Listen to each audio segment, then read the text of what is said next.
नमस्कार दोस्तों, मैं पहला शब्द न्यूज़ रिपोर्टर राहुल दमा आपका पुनः हमारे न्यूज़ चैनल पर स्वागत करता हूं। साथियों, आप सभी जानते हैं कि आगामी कुछ माह पश्चात समूचे मध्य प्रदेश में विधानसभा चुनाव संपन्न होने हैं, जिसको लेकर समूचे मध्य प्रदेश सहित बालाघाट जिले की समस्त विधानसभाओं की राजनीति गर्मा चुकी है। इसी को लेकर आज हम लांजी विधानसभा क्षेत्र 109 में वर्तमान विधायक सुश्री हिना कांवरे जी से मिलने आए हैं और उनसे उनके विचार विमर्श जानेंगे और आप तक पहुँचाएंगे। चलिए, नमस्ते हिना जी। मैडम, मेरा आपसे एक सवाल है कि जिस तरीके से आप इससे पूर्व विधायक रह चुकी है, वर्तमान में विधायक है और लांजी विधानसभा क्षेत्र को समूचे मध्य प्रदेश में एक नक्सल प्रभावित क्षेत्र माना जाता है, तो ऐसे क्षेत्र में विकास कार्य करने में कितनी चुनौतियों का सामना करना पड़ता है और उन चुनौतियों को आपने सहर्ष किस तरीके से स्वीकार किया, इसके बारे में कुछ बताइए। देखिए, नक्सल प्रभावित क्षेत्र है मेरा, पर काम करने की जहाँ तक बात है तो मेरे फादर जिस तरीके से काम करते थे, मेरे फादर के बाद मेरी मदर और मैं भी उन्हीं के पत्रियों पर चलकर काम कर रही हूँ। और रही बात विकास कार्यों की, तो पिछले 10 साल से मैं लगातार यहाँ की विधायक हूँ, दूसरी बार विधायक बनी हूँ। और पहली बार जब मैं 2013 में परिसीमन के बाद 2013 में जब मैं विधायक बनी, तब से लेकर अभी तक लगातार मैं काम के नाम पर ही क्षेत्र में मेरी पहचान बनी है। एक विश्वास लोगों को है कि हमारे विधायक कहीं से कहीं तक काम में पीछे नहीं है। और मुझे नहीं लगता कि अगर आपने मन में ठान लिया है काम करने का तो कहीं कोई दिक्कत आती है। आपकी सोच में काम होना चाहिए। जिस तरीके से हिना जी कुछ माह पूर्व देखने में आया था कि कांग्रेस और भाजपा दोनों ही बिजली की समस्या को लेकर के सड़कों पर उतर चुकी थी, तो इसके संबंध में क्या कहानी बताइए कुछ।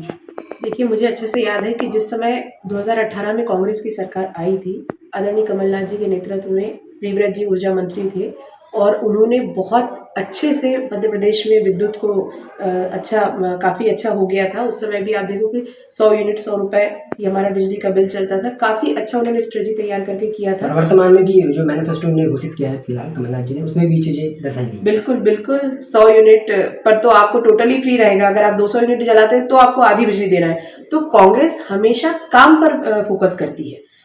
बनने के पहले भी उनके दिमाग में काम होता है, बनने के बाद भी उनके दिमाग में काम ही होता है। और इस सरकार के लिए तो मुझे कुछ बताने की जरूरत नहीं, आप खुद ही बता रहे हैं कि समस्या को लेकर कांग्रेस तो बीच बीच में भाई विपक्ष में है, तो हमारा काम है आंदोलन करना। लेकिन जो सबसे बड़ी बात है कि आप कितना भी आंदोलन कर लो, इनकी सरकार के काम में कभी जू नहीं रहती है। अच्छा, बात करें बालाघाट जिले की, तो हम देख सकते हैं कि बालाघाट वर्तमान में शिक्षा के क्षेत्र में अग्रणी है नई रिपोर्ट के अनुसार में। उसी तरह से देखा जाए तो बालाघाट में काफ़ी खनिज संपदा और वन संपदा पाई जाती है। और अगर लांजी विधानसभा क्षेत्र की बात करें तो लांजी 2 राज्यों से मिलकर इसकी सीमा लगी हुई, महाराष्ट्र और छत्तीसगढ़। और महाराष्ट्र का समीपवर्ती जिला जो गोंदिया है वो काफ़ी विकसित है। तो बालाघाट के पिछड़ेपन में आप किसे तंज कसना चाहेंगे? क्योंकि बात तंज कसने की नहीं है। मैं इतना जानती हूँ कि बालाघाट और आप जो गोंदिया की बात कर रहे हैं, गोंदिया के पास एक ऐसी लीडरशिप थी प्रफुल्ल पटेल जी, जिन्होंने अपने दम पर गोंदिया का विकास किया। और उन्होंने जो एक राजनीतिक इच्छा शक्ति की बात हम लोग जो करते हैं, मैं वो बात करना चाहूँगी कि बालाघाट जिले में ऐसा कोई नेतृत्व ही नहीं आया जिसके कभी मन में ये बात आई हो कि जो मतलब कंपैरिजन करे कि भाई गोंदिया में बालाघाट में वंदन में छिंदवाड़ा की बात करूंगी, क्योंकि महाराष्ट्र चलिए वो तो महाराष्ट्र की बात हो जाती है, लेकिन हमारा तो लगा हुआ छिंदवाड़ा है जहाँ का नेतृत्व तो कमलनाथ जी ने किया है। इसलिए मैं बिना तंज कैसे मैं सीधे सीधे कहूंगी कि यहाँ के लीडरशिप में कभी वो इच्छा शक्ति रही ही नहीं है। मेरे फादर ने एक शुरुआत किया था, लेकिन दुर्भाग्यवश वो हमारे बीच से चले गए। लेकिन मुझे विश्वास था कि यदि वो रहते तो अभी तक बालाघाट का परिदृश्य चेंज होता। जिस तरीके से देखा जाता है कि महाकौशल प्रांत में जो विगत चुनाव हुआ था 2018 का, तो कांग्रेस ने 38 में से 24 सीटों पर अपनी बाजी मारी थी और इस बार 2023 में विधानसभा चुनाव फिर से होंगे। तो क्या यह प्रक्रम दोबारा दोहराया जाएगा? मुझे लगता है इससे ज़्यादा होगा। आप इतना विश्वास मानिए, क्योंकि जिस तरीके से कमलनाथ जी ने 15 महीने में काम किया था और वो जो एक इम्पैक्ट पब्लिक के दिमाग में है, तो भाई निश्चित रूप से महाकौशल जो हमारा क्षेत्र है वहाँ से सीएम का चेहरा आदरणीय कमलनाथ जी हैं, तो निश्चित रूप से उसका एक अलग प्रभाव पड़ेगा। इतना विश्वास हम सबको है। अच्छा, यहाँ पे डाटा निकल के आता है कि जो 13 अनुसूचित जाति की जो रिजर्व सीटें हैं, वहाँ से 11 पर कांग्रेस जीती थी, 2 पे भाजपा जीती थी। मतलब आदिवासी समुदाय का पूरा जन समर्थन कांग्रेस को मिलता दिख रहा था। लेकिन वर्तमान में तो हमारे सीएम शिवराज जी जो आदिवासी जो के सामने घटना घटी थी पेशाब का, तो उनके चरण धुला रहे। तो इस संबंध में आपको क्या लगता है कि आदिवासी मत उधर जाएगा कि इधर आएगा? आपको या हमको ये बात कभी नहीं भूलनी चाहिए कि आदिवासी जो हमारे साथी हैं वो एकदम पवित्र मन के व्यक्ति होते हैं। इसलिए यदि सामने वाला कपट की भावना के साथ उनके साथ ये कर रहा है या राजनीति के मद्देनजर ऐसा कर रहा है, ये उस बात को भली भांति समझते हैं। और हमेशा कमलनाथ जी बात कहते हैं कि यदि आप सच्चाई को चुनोगे तो आप कांग्रेस को चुनोगे, और मैं उनके बारे में यही कहना चाहूँगी। अच्छा, जिस तरीके से वर्तमान के जो मुख्यमंत्री शिवराज सिंह चौहान जी, उन्होंने एक लाडली बहना योजना निकाली, तो क्या नारियों को सशक्त करने में उनकी जो पहल है, ये कहाँ तक के काम आएगी आगामी चुनाव में उनको? देखिए, लाडली बहना योजना की जहाँ तक बात है, तो मैं एक बात अच्छे से जानती हूँ कि वो लाडली बहनाओं को 1-1 हज़ार रुपये भी महीने में दे रहे हैं, लेकिन उन महिलाओं का क्या जो रसोइया है, उन महिलाओं का क्या जो आंगनवाड़ी कार्यकर्ता है, उन महिलाओं का क्या जो आपकी गेस्ट टीचर बनी हुई है, उन महिलाओं का क्या जो स्व सहायता समूह चलाती है, इनको जो वो मेहनत करते हैं उसका पैसा सरकार हर महीने नहीं डाल पाती। कई कई बार 6-6 महीने तक उनकी तनख्वाह, उनको पैसे नहीं मिलते, साल साल भर पैसे नहीं मिलते, और अपने मेहनत की कमाई के लिए उनको आंदोलन करना पड़ता है भोपाल में जाकर। तो आप मुझे बताओ कि एक तरफ मेहनत की कमाई वो दे नहीं पा रहे हैं और ये तो फ्री में पैसा दे रहे हैं। तो अब ये बात तो महिलाओं को बहुत अच्छे से समझता है कि वो क्यों दे रहे हैं। अच्छा, भाजपा सरकार ने कहना है कि लाडली बहना योजना निकाली, लेकिन उसके उपरांत ही हमारे जो पूर्व मुख्यमंत्री कमलनाथ जी वो घोषणा करते हैं कि हम भी नारी सम्मान योजना निकालेंगे, 1500 रुपये प्रति माह महिलाओं को देगी। तो भाजपा के मैनिफेस्टो जारी करने के बाद ही कांग्रेस ने ये बात क्यों कही? आप ये बात इसलिए ऐसा मत कहिए क्योंकि कमलनाथ जी के दिमाग में पहले से ये बात थी।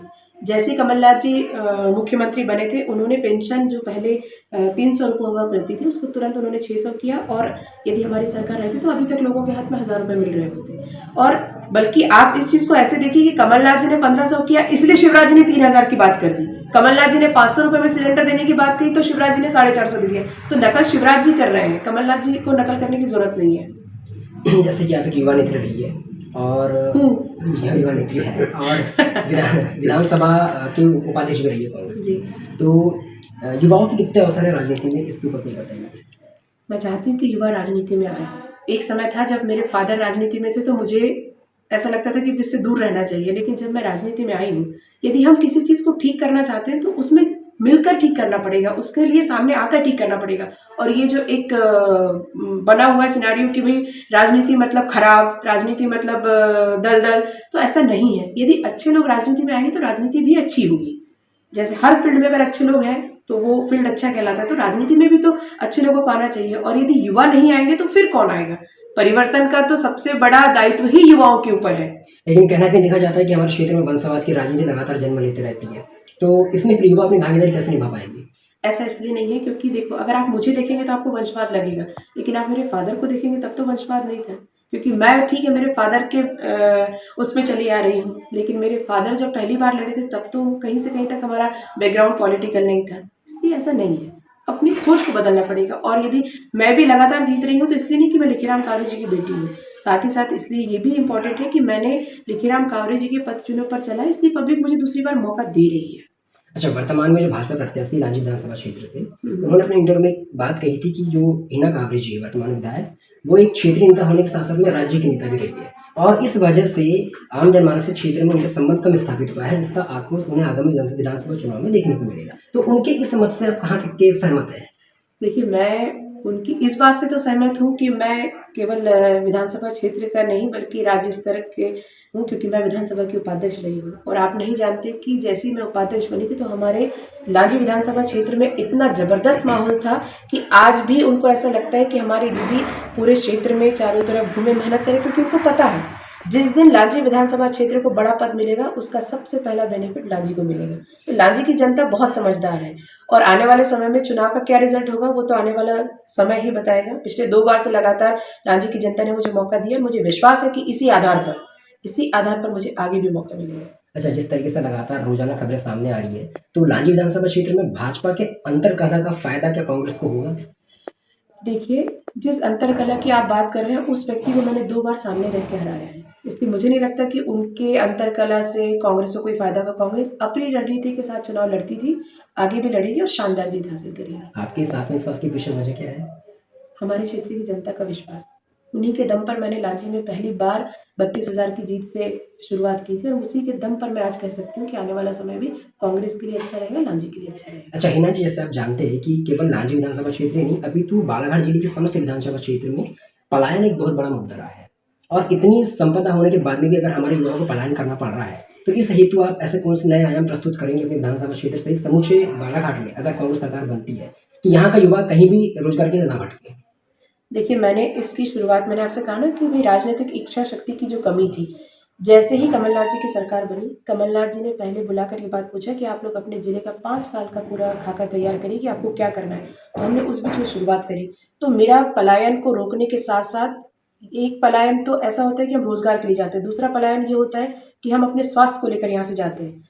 तो उस चीज़ में हमने पहल करी बालाघाट में मेडिकल कॉलेज खुलवाने की। कमलनाथ जी ने बाकायदा उसकी सहमति दी हम लोगों को, और बालाघाट का नाम भी उस लिस्ट में गया जिसमें मेडिकल कॉलेज का खुलना था यहाँ पर। और दूसरी बात ये थी कि जो हमारे यहाँ के युवा हैं उन सबको रोजगार के लिए कमलनाथ जी ने प्लानिंग किया था, चूँकि उनके पास उद्योग विभाग भी रहा है और उनको बहुत अनुभव है। तो आपको शायद आपकी जानकारी में होगा, यदि आप घूमे होंगे, तो बटरमारा के पास जो अभी एक आपका औद्योगिक क्षेत्र जो विकसित हो रहा है उसकी शुरुआत ही कमलनाथ जी के समय हुई है। वहाँ जिन लोगों ने अभी इन्वेस्ट किया है, त्रिवेदी परिवार, आप उनसे कभी बात करेंगे तो वो उनको पता चलेगा कि भाई ये शुरुआत कमलनाथ जी के पीरियड में ही शुरू हो गया था। अब वो तो हमारा दुर्भाग्य था कि कमलनाथ जी की सरकार 15 महीने में चलेगी, अदरवाइज आज उसका जो रूप है वो कुछ और ही होता। कमलनाथ जी ने जैसे एक बयान जारी किया है और उन्होंने भाजपा सरकार के लिए 2 कथन कहे हैं, अत्याचार, भ्रष्टाचार और प्रचार, और एक कथन में कहा है उन्होंने कि शिवराज, महाराज और नाराज। तो इस कथन से आप भाजपा सरकार के लिए कहाँ तक सहमत है? बिल्कुल 100% सहमत हूँ मैं उनकी इस बात से, क्योंकि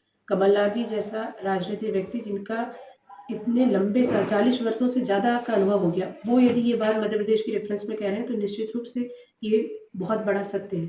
और चूँकि हमको तो उनके सानिध्य में काम करना है, इसलिए जैसा उनका मार्गदर्शन हमको मिलेगा हम वैसे ही काम करेंगे। हिना गावरे जी, आपको याद होगा तो आपने 2022 विधानसभा के सदन में एक सवाल उठाया था।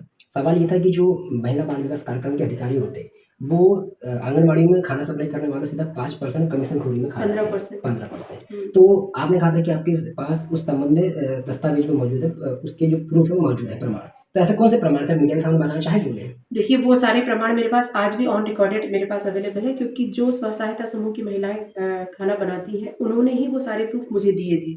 और आपको यकीन नहीं होगा कि उसके बाद से बालाघाट में 15% वाला मामला बालाघाट में टोटल खत्म हो गया है। लेकिन ये केवल बालाघाट की बात मैं नहीं करती, ऐसा पूरे मध्य प्रदेश में चल रहा है। और मैं चाहती थी कि ये आवाज़ जब विधानसभा में उठे तो पूरे मध्य प्रदेश में इसका इम्प्लीमेंटेशन हो। हालांकि बालाघाट में तो उनको पता है कि यदि ऐसा कुछ भी हुआ तो अब खैर नहीं है, तो बालाघाट में तो हो गया, लेकिन हम चाहते थे कि मध्य प्रदेश में हो, लेकिन शिवराज जी के चलते ये चीज़ संभव नहीं है। जैसे कि लालजी बीते 1 से 2 सालों के अंदर में समूचे प्रदेश समेत देश का केंद्र बना हुआ है। उसके पीछे कारण था कि यहाँ का डबल मनी वाला कारण है, सबसे बड़ा मुद्दा था जिसे आपने सदन में भी उठाया था। लेकिन आपने इसके नाते प्रशासन को तो चेता दिया, पर क्या जनता चेत पाई इस वजह से, जिस वजह से आज सामने आ रहा है कि अधिकांश लोग कुछ गलत कदम उठा रहे और पैसों के मामले में त्राही हो चुके, कईयों का घर बर्बाद हो चुका है। तो इसके एवज में एक विधायक होने के नाते आपने क्या कदम उठाए थे? आप यदि लांजी क्षेत्र की जनता से बात करेंगे तो आपको ये बात स्पष्ट हो जाएगी कि पहले डे फर्स्ट से विधानसभा में ये बात उठाने के पहले से मैंने जो भी जनता के बीच में जब भी गई हूँ तो मैंने हमेशा सबको इस बात से रोका था। बल्कि मैंने यहाँ तक कहा कि अगर आपने पैसा लगा दिया है तो अब आप निकाल लो, क्योंकि वो दिन दूर नहीं जब ये सब लोग फ्रॉड करके यहाँ से चले जाएंगे। तो आपका कहना है कि आपने पहले जनता को चेताया? हमेशा। अभी आप हमारे जनता से बात करेंगे तो वो स्पष्ट रूप से कहेंगे कि हमारे विधायक ने तो शुरू दिन से हम सबको आगाह किया था। आगामी विधानसभा चुनाव में अगर आप जीत के आती है, जैसे क्या कार्य योजना होगी जिससे आप लालजी विधानसभा क्षेत्र में इम्प्लीमेंट करना चाहेंगे? देखिए, सबसे पहले तो हमारे लिए जो हमारा क्षेत्र है या हमारा जिला है, ये कृषि आधारित जिला है। हमारे यहाँ धान की खेती होती है, चाहे खरीफ में हो चाहे रबी में हो, तो हमारा पूरा कंसंट्रेशन उसी पे रहेगा। कमलनाथ जी ने तो घोषणा भी कर दिया है कि यदि कांग्रेस की सरकार आती है तो रबी में समर्थन मूल्य पर सरकार धान की खरीदी करवाएगी, तो ये तो एक अच्छी बात है। लेकिन धान ज़्यादा से ज़्यादा हमारे क्षेत्र में और हो, इसके लिए नहरों की व्यवस्थाओं पर हमको विशेष ध्यान देना पड़ेगा। अभी मेरी विधानसभा में इस चीज़ को लेकर मैंने हमेशा पिछले 10 सालों से मैं मेहनत कर रही हूँ, पर दुर्भाग्य है कि 10 साल से बीजेपी की सरकार है और उस पर बात बन नहीं पा रही। और उसका एक बहुत बड़ा कारण ये भी है कि महाराष्ट्र से लगा हुआ है हमारा, तो जो भी सिंचाई की परियोजनाएं आती है ये महाराष्ट्र और मध्य प्रदेश का शेयरिंग में चलता है, इसलिए अभी तक कोशिश हो नहीं पाई, लेकिन काफ़ी हद तक मैंने उस पर प्रोग्रेस पा लिया है। तो आप देखो कि चुनाव के जस्ट बाद उन पर हम बेहतर तरीके से काम करेंगे। चलिए, आपकी हमारी वार्ता का अंतिम सवाल कि बालाघाट के समस्त विधानसभाओं में कांग्रेस कहाँ तक की बाजी मार पाएगी? 6 में 6 ये कांग्रेस का टारगेट है, कांग्रेस इसको पाके रहेगी। इसके लिए आपकी क्या रणनीति है? देखो, रणनीति बता दूंगी तो फिर वो रहेगी कहाँ? तो आप तो रास्ता देखो रिजल्ट का। तो जैसे कि आपने देखा साथियों कि आज हमने वर्तमान विधायक लालजी की सुश्री हिना कावरे जी से बात की और उनके विचार विमर्श आप तक पहुंचाया है। अब अगले अंक में हमारे साथी कौन होंगे, तब तक बने रहिए पहला शब्द न्यूज़ के साथ। धन्यवाद।